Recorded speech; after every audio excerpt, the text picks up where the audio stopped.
Hello everyone, this is HammerTron here with a new action figure review for you. This time I am reviewing the DC Multiverse Deathstorm action figure. This is made by McFarlane Toys. This was made in 2022. I bought this through an online store sometime in 2022.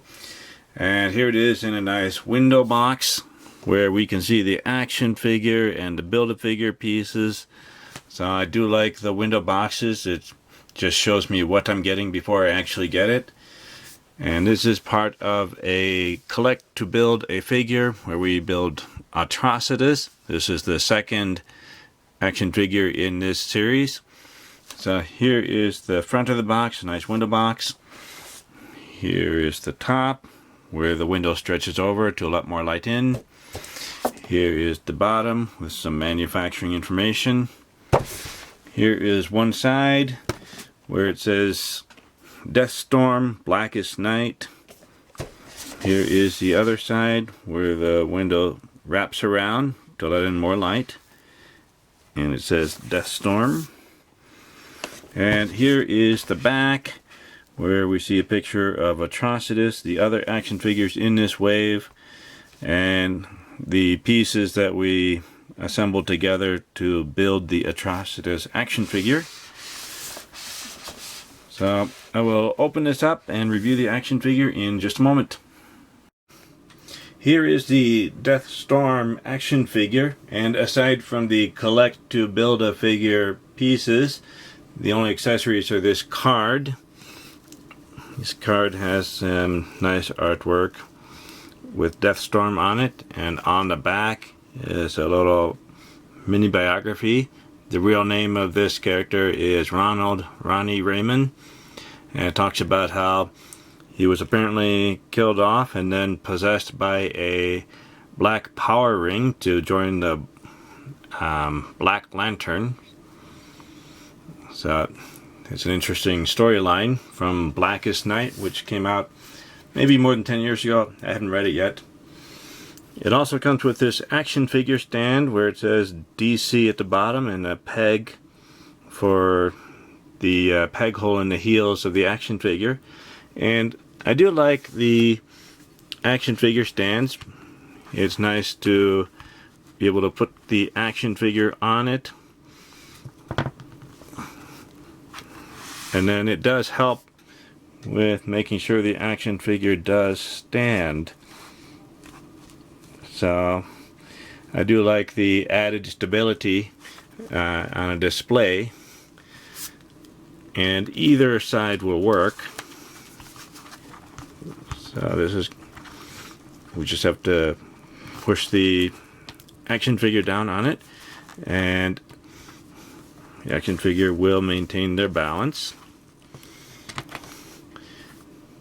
So this is important for this particular action figure. I'll explain why in just a moment. Now let's see if I can get him to stand without the action figure stand.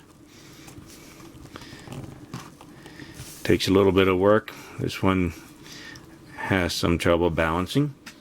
There we go. Let's see how tall this action figure is.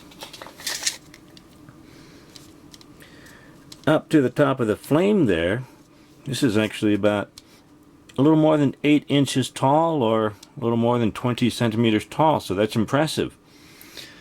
One of the taller action figures I have reviewed so far. Let's take a look at some of the details here. Here's a nicely sculpted skull face. Now it's not quite a zombie, so if it's not a zombie, if it's only a skull face, then it's not quite as disgusting as a zombie is, so that doesn't bother me very much. And then some nice translucent plastic here for the flame, darkly colored, kind of hard plastic. Then some shoulder pieces here, kind of a soft pliable plastic. And then some silver paint on the Firestorm design, but it looks like the logo has been replaced with the Black Lantern symbol. And there's texturing throughout the body here, and then some smoother parts for the smoother parts of the outfit. So lots of detailed work there. Some nice sculpting on the hands here. This one's more of an open grasping hand, so it's a little bit pliable if we squeeze really hard on the fingers. And then here it's a little bit of a plastic piece. So this part here is a different kind of plastic, so it's a softer, more pliable plastic that's for the articulation.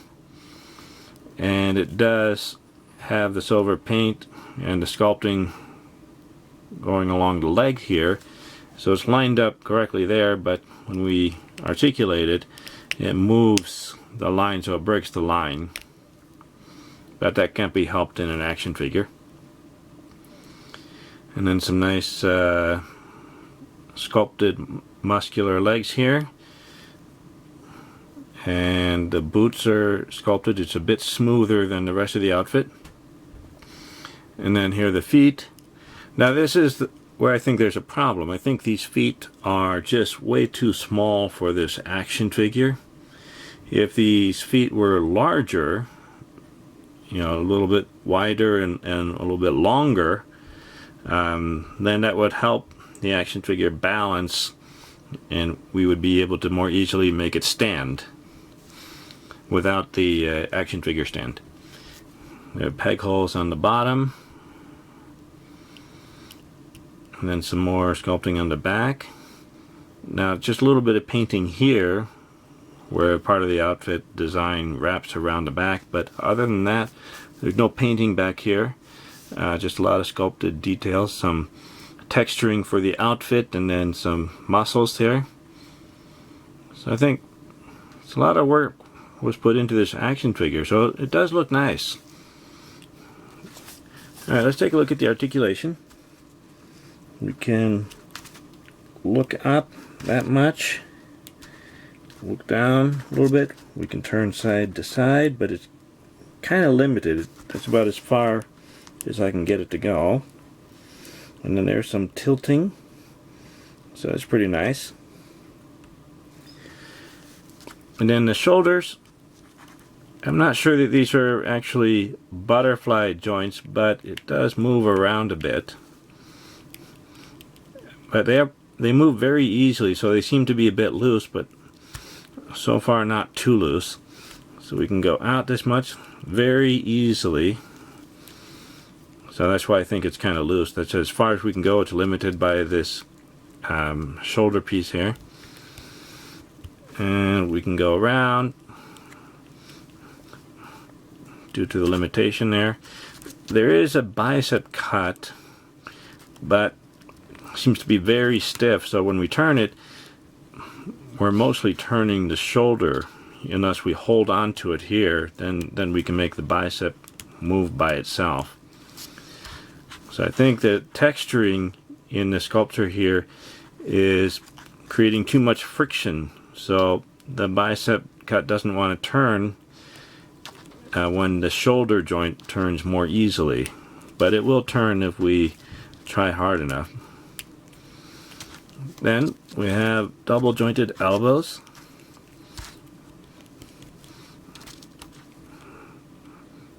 Very nice.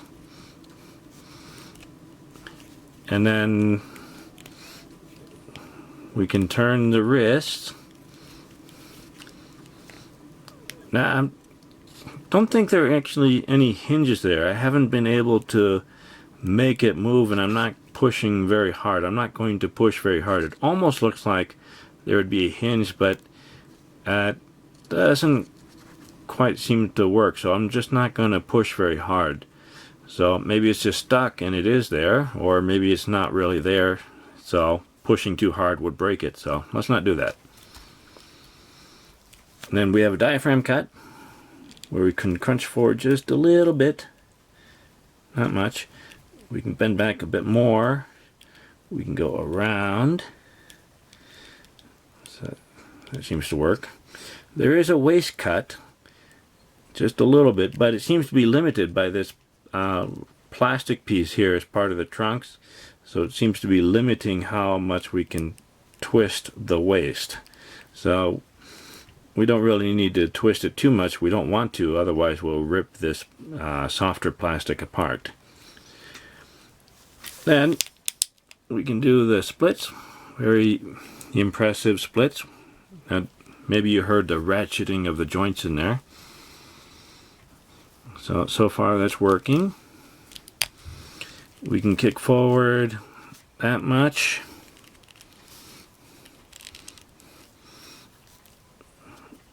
Just that much, and then we can kick back a bit. Okay. Now there's no upper thigh cut here. Not like on the Marvel Legends action figures or some other action figure lines, but no upper thigh cut on this one. We have double jointed knees.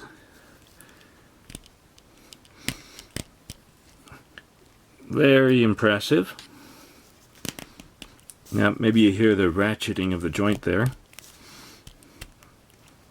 So very impressive. Now you're a little bit stiff, so we want to be gentle.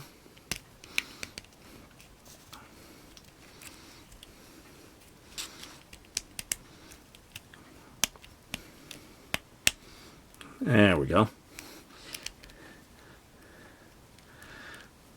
And then no boot cut here. And the ankles, they go down a little bit. Not very much. They go up just a little bit, and pivoting at the ankles, and just a little toe articulation. Actually quite a bit. So the joints seem to be a bit loose in some places. Perhaps the sculpting has increased the amount of friction in some places, so the joints don't want to move very much.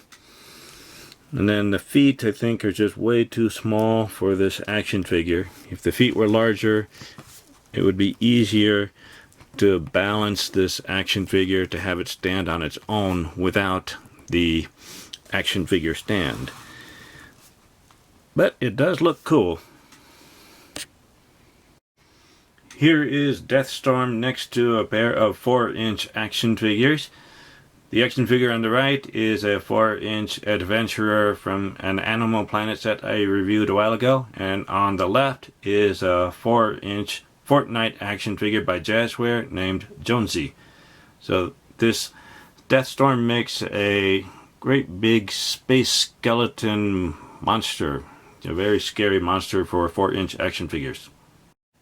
Here is Deathstorm next to a pair of 6-inch action figures. On the right is the Power Rangers Lightning Collection Mighty Morphin White Ranger. And on the left is the Marvel Legends Mr. Fantastic action figure. Both of those are made by Hasbro. So this makes a great space skeleton monster to battle against various characters. Here's Deathstorm next to a 6-inch Fortnite Legendary Series Havoc action figure by Jazzware on the left side, and on the right side is the 7-inch Masters of the Universe Masterverse He-Man action figure. So it looks like I have an action figure that's actually taller than He-Man. It looks like Colossus is still the tallest action figure I have reviewed so far. So I am pleased that Colossus is still much taller than Deathstorm. Here is Deathstorm next to the Batman Blackest Night, the other action figure from this wave that I've already reviewed. So it looks like Deathstorm is just a little bit taller than Batman. I think Batman also has feet that are a little too small, so larger feet would help in making sure these action figures stand. The HammerTron Sledgehammer rating for Deathstorm is, it's okay. I'm sure Deathstorm is very angry about being only okay, but that's too bad. It's based on the looseness of the joints. Some of the joints are extremely loose, like the shoulder joints, very loose right out of the package, so it has me worried. Also, the feet, I think, are too small, making it kind of difficult to balance the action figure correctly. And I'm not sure if there are supposed to be joints in the wrist or hinges. So I can't really tell, and I'm not going to tug too much on it. I would like to rate this higher because I think it just looks very cool. I like how it looks. So, due to the joints and the balancing problems, I just have to rate this as only okay. So, thank you for watching my review video. Remember to like the video, leave a comment, and subscribe to my channel to keep up to date with my future reviews. I'll see you next time. Goodbye, everyone.